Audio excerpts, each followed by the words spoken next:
Mengapa baru kali ini aja di Indonesia, sejak era Soekarno sampai sekarang, ajudan presiden tidak nampak di belakang presiden?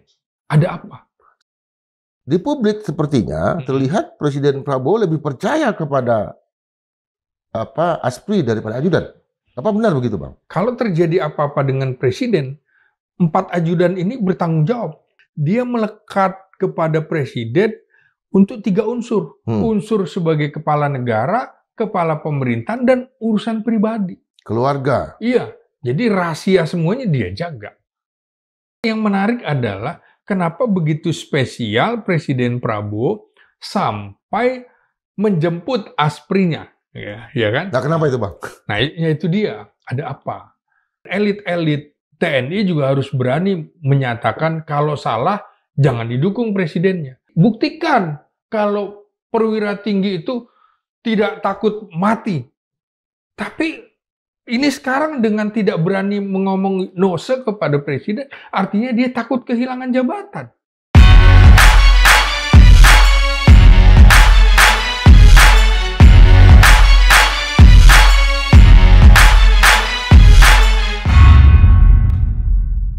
Sobat Mandilog, pertama dan utama sekali kami dari Mandilog Podcast Forum Keadilan TV mengucapkan Innal Aidin wal Faizin, mohon maaf lahir dan batin. Semoga semua pembicaraan kami yang kritis, yang mengganggu pikiran dan membuat kami berdosa itu dimaafkan. Hari ini kita akan membahas persoalan-persoalan yang terkait dengan seputar istana ya. Kita tahu bahwa dari 8 orang Presiden Republik Indonesia, itu ada 3 orang yang berasal dari institusi militer, yaitu Jenderal Soeharto, Jenderal Susilo Bambang Yudhoyono, dan sekarang Jenderal Prabowo Subianto. Ketika para presiden itu menjalankan kekuasaan sebagai kepala negara, biasanya kita melihat panggung resmi, formal kenegaraan, itu bukan hanya menyorot kepada sosok presidennya, tetapi siapa orang yang paling dekat di sisi presiden, yaitu para ajudan. Dan biasanya itu muncul dari 4 matra ya, Angkatan Udara, Angkatan Laut, Angkatan Darat, dan Kepolisian. Nah, dalam peristiwa Lebaran kemarin kita juga melihat ada satu peristiwa ketika pesawat kepresidenan yang mestinya berangkat langsung ke Kuala Lumpur dari Halim Perdanakusuma, tapi singgah dulu di Bengkulu. Apa yang terjadi? Karena di Bengkulu ada seorang asisten pribadi presiden yang ketinggalan pesawat ke Jakarta dan ikut berangkat ke Malaysia, dijemput oleh pesawat kepresidenan Republik Indonesia. Untuk membaca fenomena ini dan keterkaitannya dengan masalah-masalah politik ke depan, masalah-masalah yang terkait dengan mutasi yang berkaitan dengan jenjang yang akan diikutin oleh para calon pemimpin di matra masing-masing, di tubuh militer dan kemudian di tubuh pemerintahan, juga di institusi sipil, di politik. Kita akan membahas bersama seorang analis politik dari Universitas Nasional, analis intelijen, dan terutama sangat spesialis di bidang kemiliteran, yaitu Abangda, kakak kita, Selamat Ginting. Maaf lahir batin, selamat Lebaran, Bung Indra. Ya, Bang. Ya. Kalau Abang pernah membaca dan Abang memang tentu mengikuti ya, itu seorang penguasa itu kan biasanya punya key man, disebut dengan orang-orang kunci. Bukan middleman ya. Orang-orang yang memang sangat memiliki pengaruh dan kedekatan dengan seorang penguasa. Dalam hal ini presiden misalnya. Itu kehadiran ajudan-ajudan ini di dalam panggung sejarah seperti apa, Bang? Oh iya.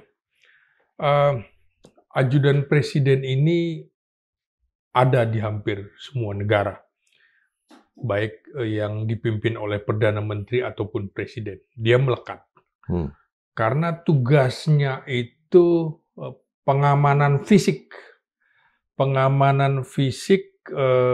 secara pasif, dan juga pelayanan administrasi serta protokoler kepresidenan, juga adalah pelayanan pengamanan. Ya. Jadi selain ada pengamanan fisik, dia juga mengkoordinasi pengamanan dan menjaga keselamatan jiwa sang presiden. Jiwa ya? Jiwa, iya. Jadi tugasnya juga adalah membantu melayani presiden dalam posisi sebagai kepala negara, juga kepala pemerintahan. Harus melekat, hampir 24 jam. Jadi nonsen kalau presiden tidak didampingi ajudan. Siapapun itu. Tapi yang menarik adalah di era Presiden Prabowo ini, kita tidak bisa melihat siapa 4 orang di belakang itu. Oke, sebelum ke sana, Bang. Iya. Yang juga kita tahu di dalam film terutama, juga dalam pembicaraan, bahwa 4 orang ajudan presiden ini juga sekaligus tameng hidup ya? Betul. Siap mati? Iya. Bahkan termasuk menjaga kerahasiaan presiden. Ya. Surat-surat termasuk klarifikasinya seperti apa dia jaga. Misalnya surat dari Badan Intelijen, dari Panglima TNI, dari Kepala Kepolisian, dan lain-lain yang bersifat rahasia. Adanya di tangan ajudan sebelum diserahkan ke presiden.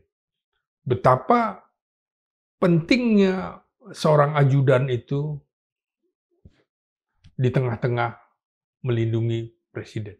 Karena presiden bukan hanya sebagai semata, presiden sebagai kepala negara, kepala pemerintahan, dan sebagai pribadi, itu harus dilindungi. Karena itu biasanya seleksinya itu dari pengalaman Presiden Soeharto. Dulu itu Cokropranolo menawarkan, memberitahu presiden bahwa di Pakistan terjadi pembunuhan terhadap presiden dan lain-lain. Di Mesir dan lain-lain. Maka harus... Anwar Sadat di Mesir ya? Betul. Ziaul Haq juga kan Ziaul Haq ya? Di Pakistan itu. Maka harus dicari orang yang secara psikologis loyalitasnya tinggi. Selain dia memiliki kemampuan kecerdasan yang cukup tinggi, dia juga sigap. Dan Cokropranolo ini kan ajudannya Jenderal Sudirman? Betul. Jadi belajar dari pengalaman bagaimana Cokropranolo mengawal Jenderal Sudirman. Waktu perang gerilya. Iya, maka kemudian dia juga menyarankan kepada Pak Harto, Pak, ini sudah waktunya kita mencari dari hasil pendidikan di Sesquad itu. Siapa orang-orang terbaik kita cari, baru kita pantau. Terus pantau menjadi letnan kolonel dan lain-lain. Karena Sesquad itu kan rata-rata mayor senior atau letkol junior. Dari Sesquad, bukan dari Akmil ya? Iya, ya, itu dipantau. Maka dia bilang begini, waktu itu mereka mengusulkan nama Trisutrisno itu. Jadi karena dia menjadi juru bicara perwira-perwira penerus yang memaparkan kepada generasi 45. Jadi sudah sejak mayor diramalkan dia akan menjadi pimpinan TNI ke depan. Nah, artinya jembatan dengan generasi 45 karena Pak Harto juga 45 ya? Iya, jadi kemudian dicarilah filenya sejak Taruna. Filenya dicari lagi sejak Taruna, perwira pertama, perwira menengah, seperti apa konditenya, ada nggak pelanggaran-pelanggaran gitu. Jadi itu dilihat. Maka seleksinya kita ingat di era Presiden Prabowo ini kita sudah mendengar sejak Januari 2024 sudah ada seleksi. Sudah ada Januari 2024, 2025. Enggak, 2024. Oh, berarti udah setahun lebih? Iya, karena akan ada pergantian presiden pada 20 Oktober. Oke. Sudah melewati seleksi di angkatannya masing-masing, naik ke Mabes TNI, Kalpolri langsung ya. itu kemudian diserahkan kepada presiden. Jadi seleksinya mulai dari bahasa asing, ya. Kemudian juga intelijensia, ya, moral, kemudian juga kecakapannya dalam militer, pendidikannya. Ini kan pilihan-pilihan terbaik kalau kita lihat. Setelah itu diserahkan kepada presiden untuk memilih. Ada nggak bocoran nama-namanya? Sudah kan? Jadi sudah nama-namanya kan sudah diumumkan sesungguhnya. Dari Angkatan Darat, Kolonel Infantri dari Kopassus dia, sebelumnya Komandan Grup 2 Kartasura di Solo. Ini namanya Kolonel Infantri Wahyu Yuniartoto.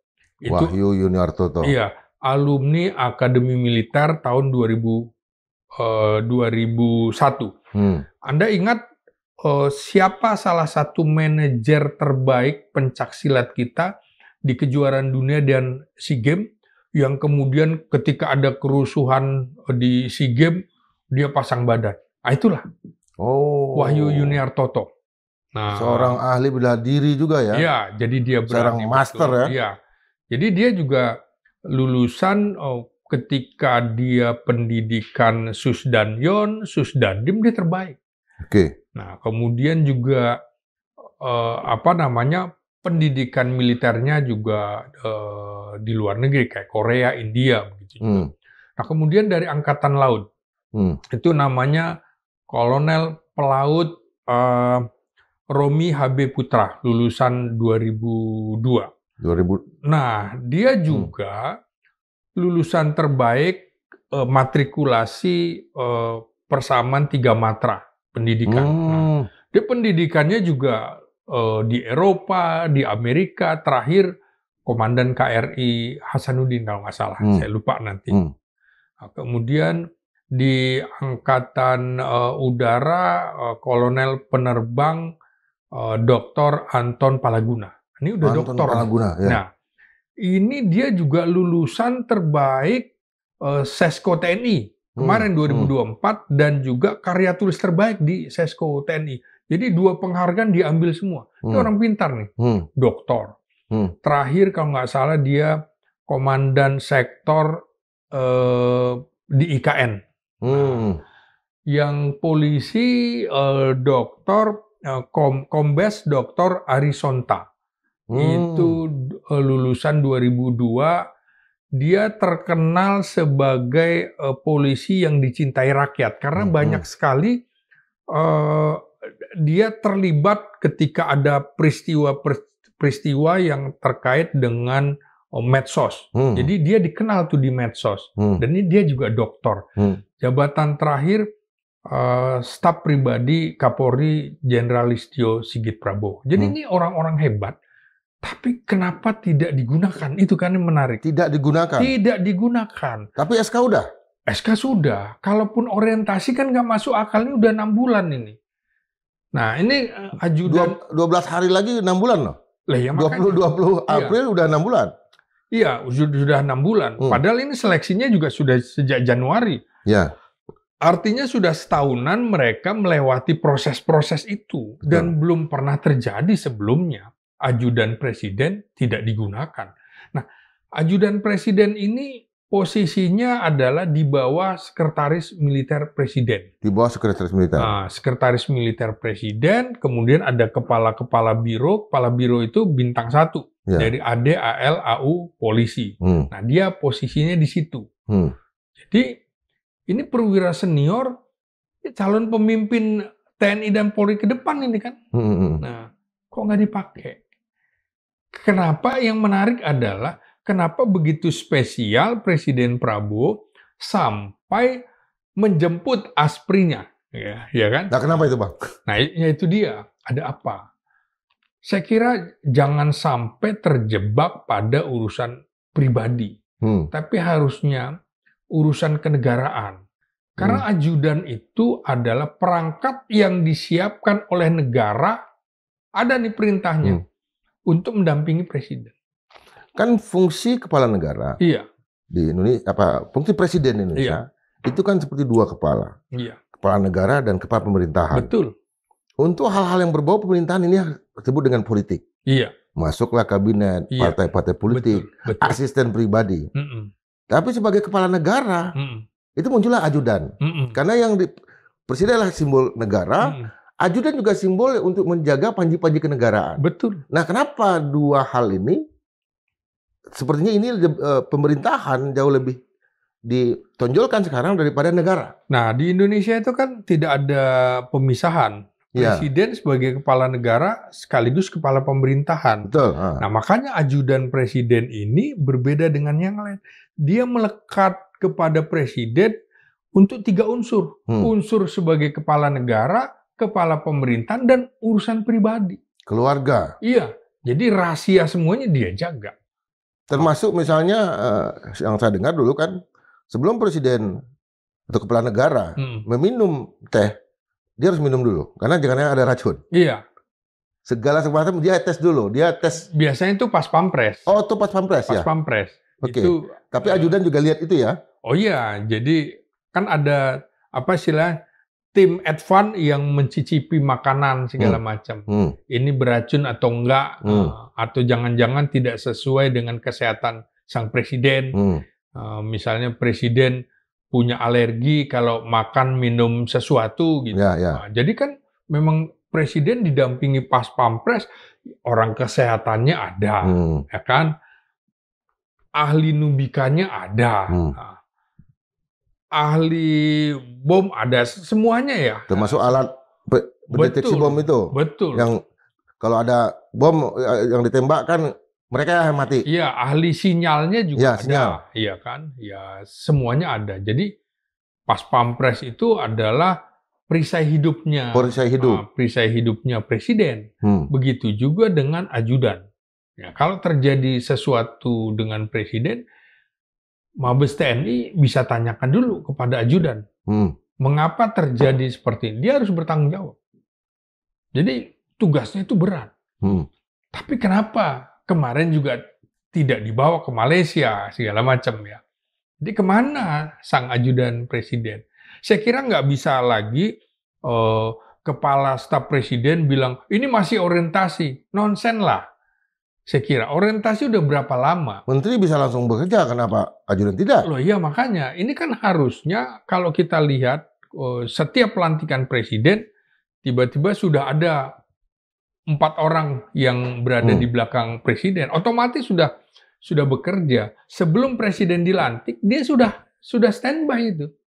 Apa ada tarik menarik politik dengan yang lain, Bang? Nah, bahwa empat ajudan ini masih produk dari presiden sebelumnya, Presiden Jokowi. Oh, enggak juga. Enggak juga. Diserahkan kepada presiden terpilih untuk memilih. Oke. Nah, presiden terpilih itu kan sebenarnya sudah diputuskan, sudah ketahuan hasil pemilu presiden itu pada 14 Februari. Ya kan? Ini seleksinya Januari, jadi udah ketahuan sebenarnya. Jadi Prabowo juga sudah memantau seleksi-seleksi itu sebagai presiden. Di publik sepertinya terlihat Presiden Prabowo lebih percaya kepada ASPRI daripada ajudan. Apa benar begitu, Bang? Nah, saya harapkan tidak demikian. Nah, yang selalu mendampingi presiden itu kan justru Seskap. Teddy Indra Wijaya. Dia kan bukan ajudan. Seskap harusnya terkait dengan tugas-tugas kabinet kan. Ya. Di mana-mana di seluruh dunia itu juga nggak ada model Indonesia. Sekretaris kabinet posisinya sekarang di bawah sekretaris militer. Mana mungkin sekretaris negara untuk tugas kenegaraan, sekretaris kabinet untuk tugas kabinet atau pemerintahan, sekretaris militer terkait dengan kemiliteran dan kepolisian. Protokoler segala macam. Bagaimana mungkin sekretaris kabinet berada di bawah sekretaris kabinet di bawah sekretaris presiden?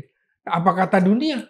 Di bawah sekretaris presiden, bukan di sekretaris militer. Nanti coba diperjelas lagi di Bang. Tadi ajudan di bawah Sesmil, sekretaris militer. Iya.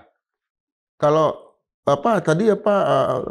Menseskap di bawah sekretaris presiden. Iya, sekarang kan bukan setingkat menteri, katanya setingkat eselon 2. Kan aneh. Di bawah sekretaris negara. Di bawah sekretaris negara. Ini kan sepertinya hanya untuk menampung Teddy.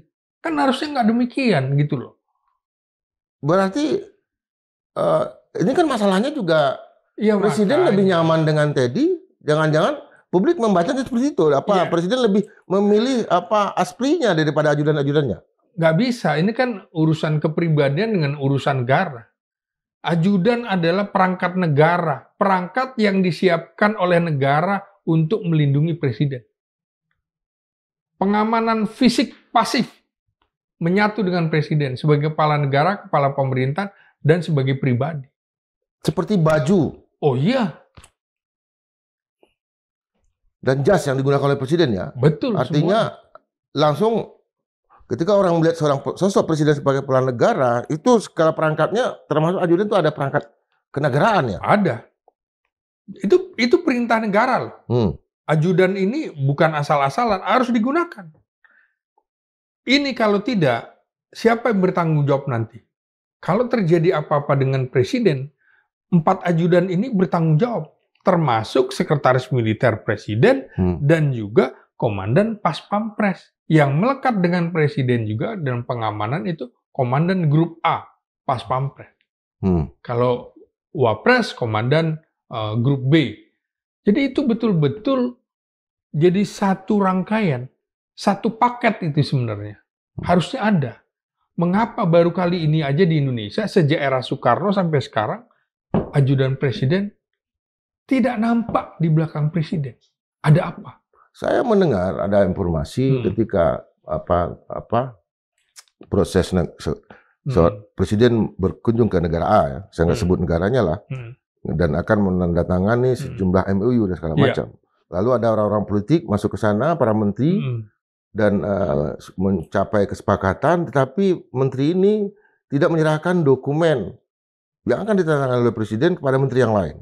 Menteri yang lain, artinya ada proses pertarungan politik di sekitar presiden untuk tanda tangan sebuah proyek misalnya besar, bisnis misalnya. Nah mestinya ini kan ditata oleh seorang ajudan ya. Iya. Ajudan tidak akan bermain bahwa mereka adalah faksi politik A atau faksi politik B. Nggak boleh. Nggak boleh. Tentara kan juga gitu. Tentara itu dilarang berpolitik. Tapi sesungguhnya tentara harus berpolitik. Tentara dan polisi politiknya adalah politik negara. Bukan politik praktis. Ini kan urusan kenegaraan. Dia harus kawal itu. Jadi tidak melihat siapa dari partai mana, siapa dari golongan ormas apa, nggak ada itu. Semua mau bertemu dengan presiden lewat ajudan, bukan lewat Seska. Bukan lewat Aspri. Bukan lewat Aspri. Lewat ajudan dulu. Jadi seorang letkol itu juga bukan ajudan. Itu baru namanya asisten ajudan. Asisten ajudan. Ya, asisten ajudan presiden tugasnya adalah membantu kelancaran ajudan presiden. Nah, saya melihatnya era Jokowi ini pertamanya. Mungkin dia gamang dari wali kota, sebentar kemudian jadi gubernur, lalu jadi presiden. Dia agak kikuk didampingi seorang kolonel. Karena itu di era Jokowi awal-awalnya adalah dia tidak didampingi oleh ajudan, tapi oleh asisten ajudan. Yang pangkatnya di bawah kolonel itu. Ya. Jadi hanya kapten, mayor. Harusnya nggak boleh. Mungkin nggak nyambung juga pembicaraan. Makanya dia ambil yang di bawah kolonel. Karena mitra dia pada waktu di wali kota Solo kan adalah Dandim. Kapolres yang pangkatnya letkol atau AKBP, ya kan? Tiba-tiba presiden dia harus dengan kolonel, dengan perwira tinggi, ya mungkin kikuk. Maka saya perhatikan itu. Ini kok baru kali ini aja ya, ada presiden didampingi bukan oleh ajudan, tapi asisten ajudan. Nah, maka dulu Teddy itu kan juga jadi kapten, ingat? Ya. Kapten Teddy, asisten ajudan Presiden Jokowi. Gitu. Asisten ajudan. Asisten ajudan, bukan ajudan. Ya. Oh, kok baru kali ini? Ini yang saya perhatikan. Nah, makanya kemudian menurut saya, Prabowo jangan ikut-ikutan yang keliru. Karena dulu di era Pak Jokowi, ketika ini terjadi, Bang, saya potong ya. Kalau ada sesuatu yang masuk, misalnya ada tamu Presiden Jokowi waktu itu dan entah untuk kepentingan apa, saya juga dapat telepon dari apa orang-orang di Sesmil. Bang Piliang, tolong itu kenapa itu.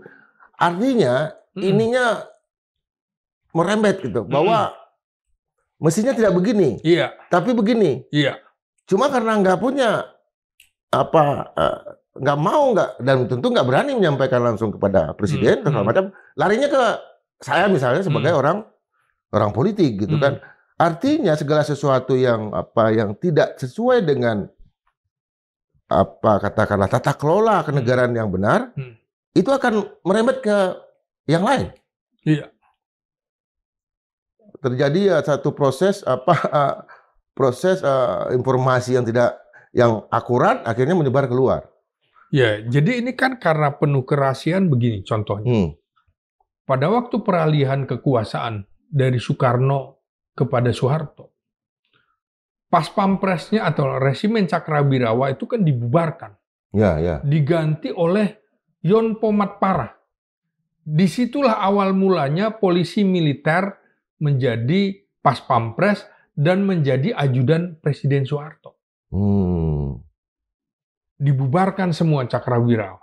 Eranya Soekarno. Betul. Karena beberapa persen dari pasukan itu kan diduga terlibat dalam pemberontakan gerakan 30 September 1965 PKI itu. Tentara era Romawi loh ya, Pretorian ya. Iya. Artinya para tentara yang mengawal anggota-anggota kabinet, mereka yang justru melakukan kudeta, jadi Brutus ya. Iya, seperti itu. Jadi digantikan. Nah, saya kira kan sekarang dari Jokowi kepada Prabowo kan tidak ada sesuatu yang antitesis kan? Betul. Beda dengan Soekarno Soeharto kan antitesis betul, maka harus diganti semuanya. Soeharto perlu konsolidasi terhadap elit-elit militer. Makanya saya sedang menunggu ini. Ini sudah 1 semester. Apakah nanti Presiden Prabowo juga akan melakukan konsolidasi terhadap elit-elit militer dan kepolisian? Contoh, pada era Soekarno, jenderal-jenderal yang kelihatan loyalis Soekarno itu disingkirkan. Misalnya, Mayor Jenderal Mursid menjadi duta besar Indonesia di Filipina. Sobur ya? Sobur juga ya? Enggak, Sobur. Enggak. Kemudian Ibrahim Aji menjadi duta besar Indonesia di Inggris. Nah, sementara Sugiarto jadi jaksa agung. Nah, sementara yang tidak bertentangan dengan Soeharto tapi selevel supaya tidak menjadi rival itu didubeskan juga tapi diberikan kenaikan pangkat. Jamin Ginting menjadi dubes Kanada ditambah pangkatnya menjadi letnan jenderal karena tidak bertentangan kan. Dubes Korea ibunya Bu Ani. Iya, itu belakangan jauh sebelumnya. Jenderal Yoga juga ya. Terus Letnan Jenderal KKO R. Hartono ke Korea itu. Ya. Jadi yang kira-kira loyalis Soekarno didubeskan. Disitulah banyak orang-orang militer didubeskan. Saya nggak tahu apakah Prabowo akan juga mengikuti jejaknya Soeharto mendubeskan jenderal-jenderal yang dekat dengan Jokowi. Walau alam. Karena begini, ini sebenarnya ada peristiwa menarik ini. Besok, per 9 April, Laksamana Muhammad Ali genap berusia 58 tahun. Besok ya? Besok. Undang-undang itu kan belum berlaku, undang-undang TNI. Masih pensiun 58 tahun. Ya, karena harus ada belum PP-nya. ditandatangani presiden. Ya kan berlaku dengan sendirinya. Iya. Cuma kan harus ada peraturan pemerintah. Iya, betul. Sebagai perangkat operasional ya. Harusnya hari ini itu sudah harus ada pengumuman pergantian Kepala Staf Angkatan Laut. Betul. Nggak boleh. Angkatan perang itu dipimpin oleh orang yang sudah pensiun. Melanggar undang-undang. Ya, karena sebenarnya 58 tahun secara administrasi nantinya per 1 Mei. Tapi nggak boleh ini. Harusnya. Sekurang-kurang besok pada tanggal 9 April sudah harus ada pelantikan Kepala Staf Angkatan Laut yang baru dan sudah serah terima jabatan. Nggak boleh ini, Bung. Kosong. Sepertinya nggak kosong ya, Bang ya? Nah, kita belum dapat informasi. Nah, Bang. makanya kita ingatkan, jangan sampai terjadi seperti ini. Dan saya juga mengingatkan, ini masih salah mengartikan. Presiden dianggap semua sebagai panglima tertinggi, itu salah. Dalam konstitusi disebutkan bukan panglima tertinggi, pemegang kekuasaan tertinggi atas angkatan darat, angkatan laut, angkatan udara. Dan itu berlaku pada saat darurat, perang, pengumuman perang. Kalau artinya pengumuman perang pakai undang-undang darurat militer ya? Iya, kalau kemudian presiden dipanggil sebagai panglima tertinggi, itu artinya nanti presiden punya kekuasaan untuk membangun kekuatan, mengerahkan kekuatan, menggunakan kekuatan, membina kekuatan. Nggak boleh. Seolah-olah tiap hari adalah perang. Kemudian untuk jabatan perwira tinggi diserahkan pada presiden. Nggak bisa. Jadi, sebutan panglima tertinggi itu adalah pada saat 1950. UDS 50 itu. Ya. Di mana kita sedang menghadapi darurat. Daruratnya apa? Ada pemberontakan PKI, ada pemberontakan DITI, terus Angkatan Perang Ratu Adil, Kahar Muzakar, Kartosuwiryo, Kahar Muzakar, Andi Aziz, Republik Maluku Selatan, Daud Breh, habis itu. Yaitu sampai dengan PRRI Permesta. Di situ supaya semuanya menyatu ya, itu baru sebutan panglima tertinggi. Tapi di dalam konstitusi nggak ada. Itu untuk sesuatu karena Indonesia dalam keadaan darurat perang waktu itu. Artinya selama yang disebut panglima tertinggi dalam eranya Pak Bung Karno itulah 10 tahun itu ya Bang? Sekitar 10 tahun ya? Iya. 3 tahun 50 sampai tahun 58-59 ya? Iya, dekret presiden. Sampai dekret presiden. Nah, terus tapi keterusan makanya Soekarno di sini pakai simbol-simbol militer. Iya. Karena panglima tertinggi. Iya, situasi darurat waktu itu. Indonesia darurat perang begitulah. Kondisi ini darurat perang. Sampai dengan 1965 itu darurat. Makanya panglima. Sekarang situasi normal. Dikembalikan. Jangan lagi presiden dipanggil. Inilah panglima tertinggi TNI. Keliru. Konstitusi tidak membenarkan itu. Jadi kalau dia dibilang panglima tertinggi, nanti dia merasa punya kekuasaan seenak-enaknya ganti dan segala macam. Nggak bisa. Ketika sebutan panglima tertinggi yang sering menyebut ini kan politisi juga Bang. Kawan-kawan abang juga. Kawan-kawan kita juga yang di DPR. Bahwa seolah-olah blank check. Cek kosong gitu. Yang terjadi justru konsolidasi politik ya Bang. Makanya. Dan potensi untuk penyalahgunaan kekuasaan. Makanya. Jadi itu jangan-jangan yang terjadi sekarang supaya Pak Prabowo menyalahgunakan kekuasaan. Jangan-jangan begitu Bang. Makanya kita harus ingatkan, jangan kita dorong presiden melakukan pelanggaran, kesalahan-kesalahan. Dan elit-elit TNI juga harus berani menyatakan kalau salah, jangan didukung presidennya. Apa jadinya kalau Jenderal Yani, Jenderal Nasution waktu itu setuju terhadap konsep Nasakom, terhadap konsep Angkatan Kelima. Jangan-jangan negara ini udah komunis. Jadi buktikan kalau perwira tinggi itu tidak takut mati. Tapi ini sekarang dengan tidak berani mengomong nose kepada presiden, artinya dia takut kehilangan jabatan. Jadi jangan sampai dong. Harusnya berani mati. Ya sementara Nasution dan Yani, untuk tugas yang mereka, dalam hati mereka sebetulnya, itu bukan tugas yang harus menumpas pemberontakan. Artinya menumpas kawan-kawannya sendiri. Yani harus berhadapan dengan Lubis, Simbolon, Nasution dan segala macam berhadapan dengan mereka, itu mereka udah jalankan gitu kan? Tetapi yang di sisi lain mereka juga menolak konsep Nasakom. Dari sisi kepentingan presiden. Itu yang disebut dengan Jenderal Merah Putih, Bang. Dia harus berani mengatakan nose kepada presiden. Dan bukan cuma Jenderal Yani dan Jenderal Nasution. Diawali dari Jenderal Sudirman itu. Lihat perjanjian Linggarjati. Dia menentang itu kan. Karena waktu itu Soekarno, Hatta, dan Syahrir masih dalam posisi sebagai tawanan perang. Nah, jadi kalau kita lihat itu bagaimana perdebatan antara Jenderal Sudirman pertama berbeda pandangan dengan Amir Syarifuddin Perdana Menteri dan juga Syahrir Ya, dan Syahrir. Amir Syarifuddin, ya Ya. kan? Dia bilang, ingat nggak film Naga Bonar itu? Ya, ya. Apa itu berunding-berunding, nikah masuk juga, ya kan?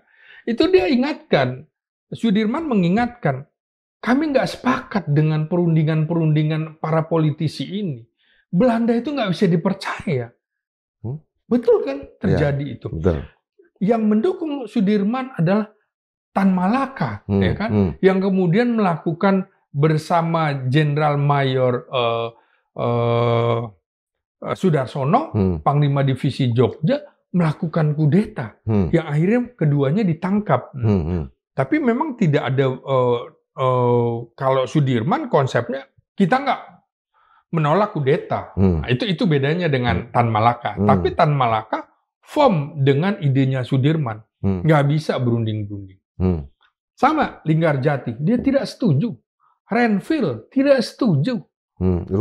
Rumroyen, di mana tentara harus menghentikan gerilya, nggak mau. Long March ya? Iya kan, nggak mau kan. Kemudian dia menyatakan kepada Soekarno, kami tidak bisa untuk hidup bersama presiden di kota Jogja. Kami tentara adalah patriot yang tidak kenal menyerah. Maka kami bergerilya. Balik ke 100 km bergerilya kan dari Long March ya? Iya, dari Linggarjati. Perjalanan jauh ya? Iya. Sampai dengan Linggarjati, Renville, Rumroyen, Konferensi Meja Bundar menolak semua sampai 49.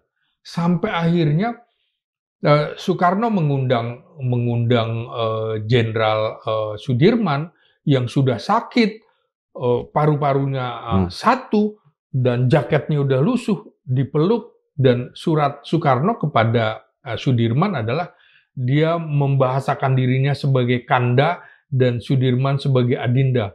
Adinda, datanglah menemui saya. Di situ Soekarno minta maaf. Bayangkan kalau tentara nurut apa kata Soekarno, nurut apa kata Syahrir dan juga Amir Syarifuddin, negara ini udah nggak ada, Bu. Dan kalau nggak salah itu fotografernya datang terlambat, Bang, ya, pas adegan pelukan itu, dan diulang lagi. Diulang lagi. Iya. Sudirman pelukan sama Bung Karno, fotografer datang terlambat. Itu adegan ulangan tuh, Bang, kameranya. Karena itu elit-elit TNI sekarang itu, termasuk elit polisi, harus berani mengatakan tidak kepada presiden kalau presiden keliru. Dan mestinya pembicaraan itu kan tidak bisa didengar orang lain ya, karena ini menyangkut masalah kenegaraan. Betul. Bayangkan, ini kalau ikut semuanya ditahan kan. Seketika Soekarno, Hatta, Syahrir ditahan oleh Belanda kan, segala macam. Nggak ada yang mimpin. Maka tokoh-tokoh PRRI itu kan menjadi pemimpin sementara. Safruddin PDRI, ya kan? Safruddin Pradana Negara dengan elit-elit militer. Sementara Sudirman kan sudah wafat tahun 1950. Dalam kondisi sakit kan juga masih berjuang. Gitu. Ya. Jadi tentara itu harus ingat loh. Dia adalah patriot yang tidak kenal menyerah. Gitu. Ya. Saya juga heran ketika Sipadan dan Ligitan lepas. Itu kan akibat apa? Akibat diplomasi yang salah gitu kan. Akhirnya lepas.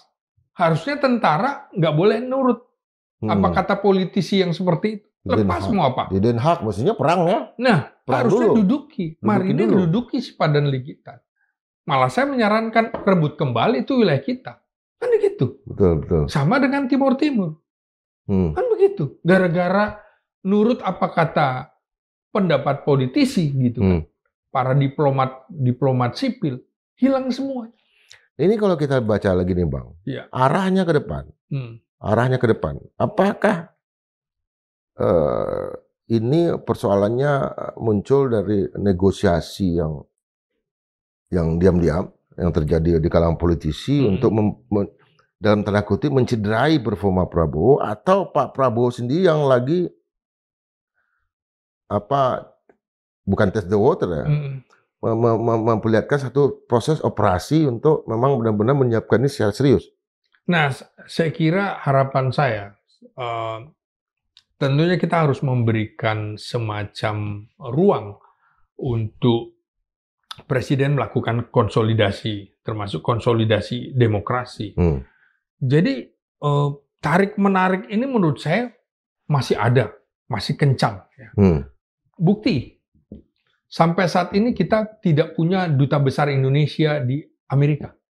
Sejak Juli 2023, Betul. pada saat Roslan Roslani ditarik menjadi wakil Menteri BUMN. Ya. Nah, mengapa belum diisi juga? Sudah 2 tahun. Situasi sekarang kisruh. Di mana kebijakan Trump ini kita mau negosiasi, kita nggak punya dubes. Apa yang terjadi?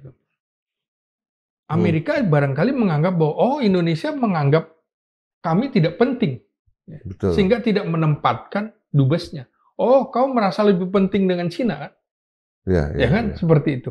Tarik-menarik. Mengapa Jokowi tidak langsung mengisi jabatan itu? Lalu sekarang Prabowo sudah 6 bulan, hampir 6 bulan. Mengapa tidak mengisi juga? Sementara kemarin kan baru aja pelantikan lebih sekitar 30 orang duta besar yang baru ya. Mengapa nggak ada? Apakah masih ada tarik-menarik? Misalnya Jokowi pengennya siapa? Prabowo pengennya siapa?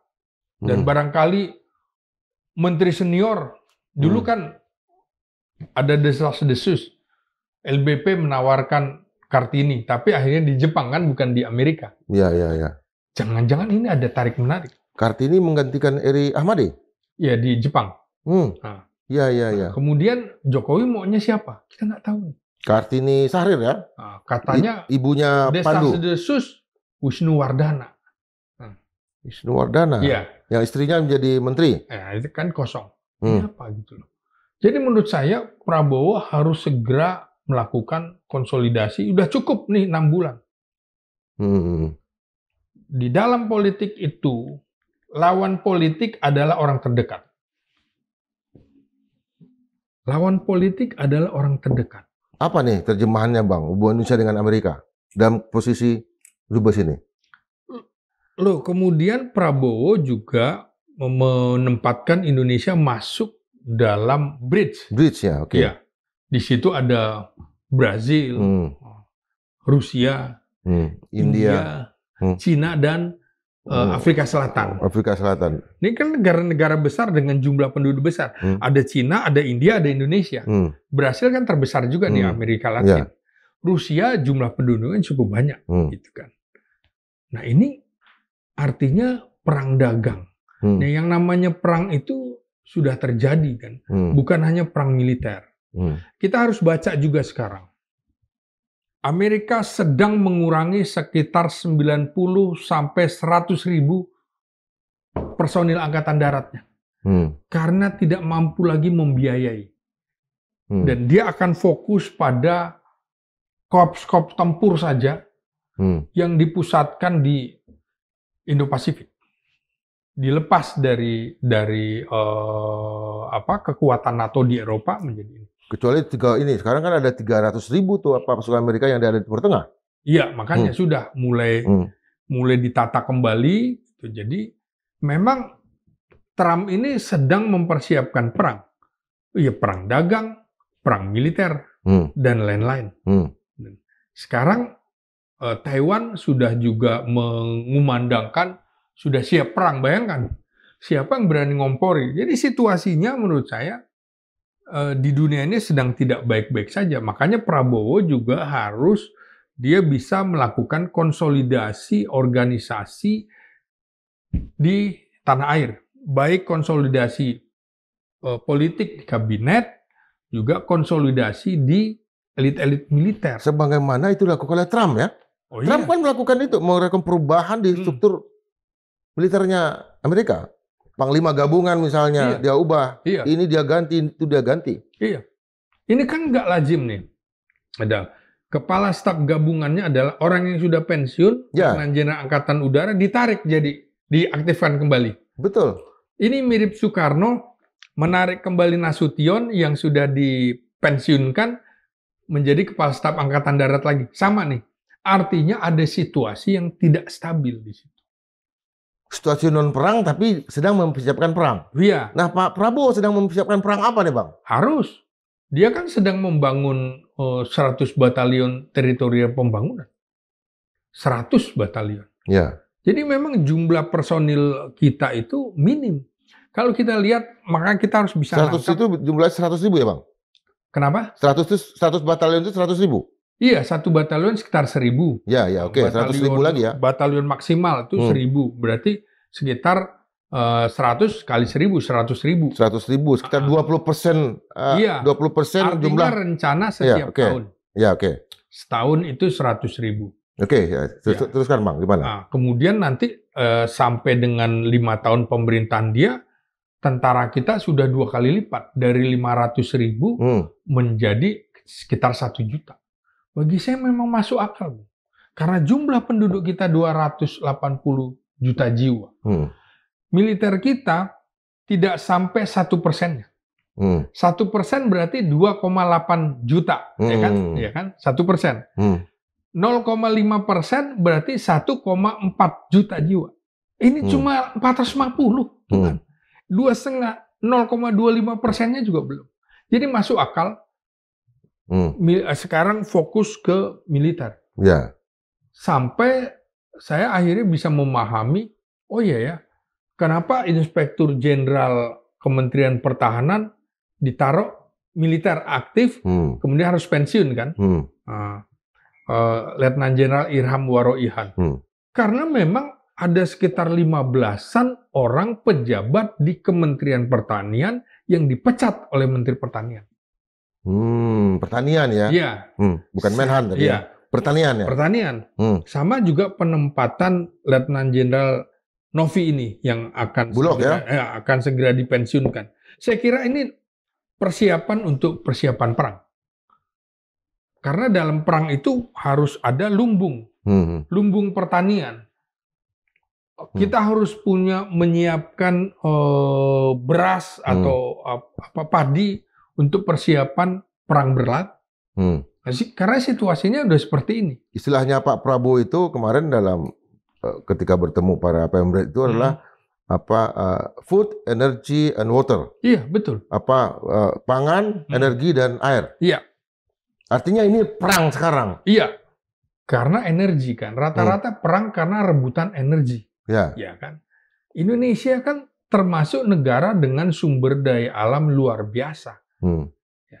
Mengapa dulu Belanda masuk, Spanyol masuk, Inggris masuk, Belanda masuk, Portugis masuk? Karena sumber daya kita kan luar biasa. Dari mulai VOC itu, yang namanya 350 tahun itu, bukan Indonesia ya, Nusantara. Karena Indonesia kan baru ada per 17 Agustus 1945. Nah, tapi dari VOC? Ya. Ya, saya ngeliat itu kemarin di salah satu channel itu perkembangan Amsterdam. Iya. Amsterdam dari kota kecil sekarang menjadi kota besar dan menguasai dunia. Betul. Karena mereka memiliki Hindia Belanda. Betul. Mereka baru berkembang menjadi kota yang bagus dan negara yang bagus. Betul. Artinya kekayaan alam yang ada di Indonesia lah yang memunculkan Amsterdam menjadi kota yang modern, London menjadi modern. Iya. Mereka merampok ya. Betul. Karena itu saya tidak percaya Belanda itu tidak punya kepentingan terhadap Indonesia sampai sekarang. Ya. Tidak ada negara di dunia, negara penjajah itu kemudian melepaskan begitu saja. Belanda itu sampai sekarang belum mengakui kemerdekaan Indonesia 17 Agustus 1945. Bagi dia pengakuannya adalah Desember 1950 sampai sekarang. Kalau ada acara-acara cuma ngomongnya doang. Tapi coba mana hitam di atas putih pengakuan Belanda terhadap Indonesia? Nih Bang, kita kembalikan ke masalah pertarungan politiknya nih Bang. Oke. Sebentar lagi kan katanya Pak Mega akan bertemu dengan Pak Prabowo. Iya. Kemarin waktu Lebaran pada hari yang sama saya lihat Didit itu adalah memang seorang orang yang sangat dipercaya oleh Pak Prabowo ya. 3 peran. Ada di Istana Negara. Ada di di tempatnya Bu Mega, kemudian hari yang sama berangkat ke Solo bertemu dengan Pak Jokowi gitu kan. Apakah tarik menarik di sekitar ajudan ini juga terkait juga dengan tarik-menarik kekuasaan dengan 3 tokoh itu. Iya, sudah pasti. Ini jadi utusan kan. Yang menarik adalah kenapa Jokowi tidak datangi Prabowo atau Prabowo tidak datangi Jokowi, kan begitu. Kenapa Megawati tidak datangi Prabowo sebagai presiden atau Prabowo datangi Mega sebagai senior gitu kan. Ini artinya Ya, sementara Pak SBY datang ya? iya, itu kan menarik. Iya. Artinya menurut saya ada hubungan yang tidak harmonis sesungguhnya antara Prabowo dengan Solo dan juga dengan Megawati. Sehingga Didit menjadi semacam utusan Iya, penting. iya. Apa susahnya sih bertemu? Kenapa juga ditunda-tunda? Kan lama-lama Prabowo mungkin jengkel juga gitu kan. Ini sekarang giliran saya yang presiden gitu lah. Kenapa nggak datang sih ke tempat saya? SBY aja datang kan gitu ya. Sementara Lebaran sebelumnya ketika Pak Prabowo belum menjadi presiden, dia datang ke Kebagusan ya? Iya, makanya. Ini belum sudah 2 tahunan lebih nggak jumpa Megawati secara formal. Iya, iya, iya. 2 atau 3 tahun. Iya, iya, Nah, iya. Jadi menurut saya juga tentu ada persoalan menyangkut Gibran. Kan kita lihat dibiarkan aja Gibran seperti itu. Jadi kalau melihat ini seperti saya bilang tadi, musuh politik Prabowo sesungguhnya adalah orang yang paling dekat. Ya di istana juga. Ya wakil presiden. Ya presiden sebelumnya Jokowi. Kenapa? Karena Jokowi kan sudah terbaca memang ingin 3 periode. Itu sudah banyak dibuktikan. Ingin perpanjangan. Artinya dia ingin tetap masih menjadi RI 1, maka melalui anaknya. Makanya tidak heran juga kalau ada pengamat yang mengatakan Prabowo kemungkinan cuma sekian tahun saja terus akan digantikan. Nah, ini kan harus juga dibaca bahwa memang terjadi tarik-menarik di istana. Jokowi tentu ingin anaknya segera menjadi presiden. Entah itu 2029 atau sebelumnya. Kan begitu. Ini kan harus dijaga.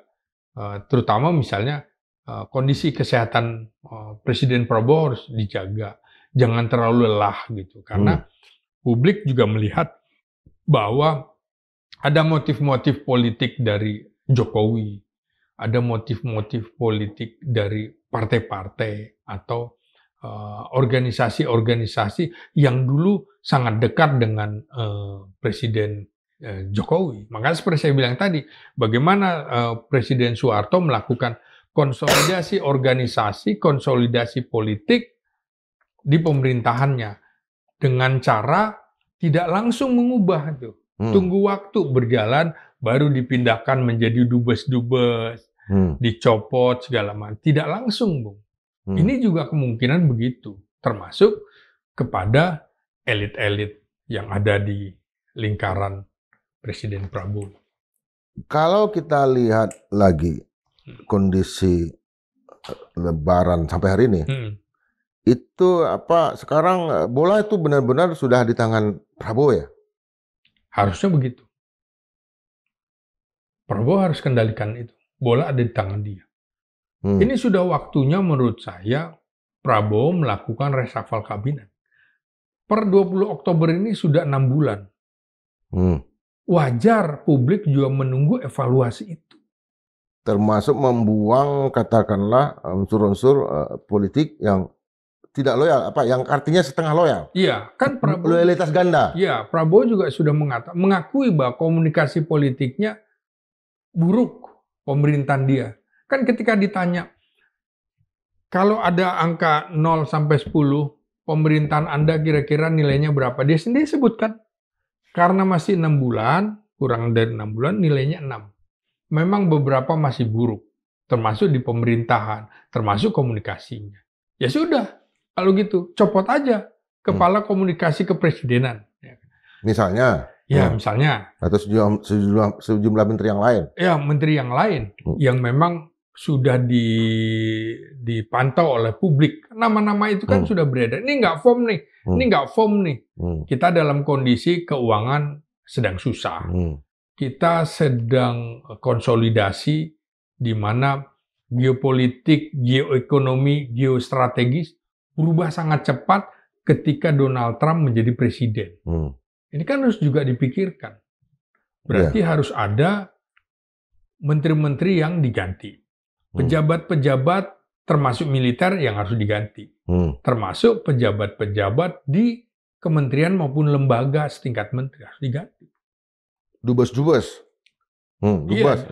Dubes-dubes yang masih kosong, termasuk dubes di Amerika, saya kira harus segera diisi. Tidak bisa presiden hanya mengutus Menko Perekonomian Erlangga Hartarto ke sana.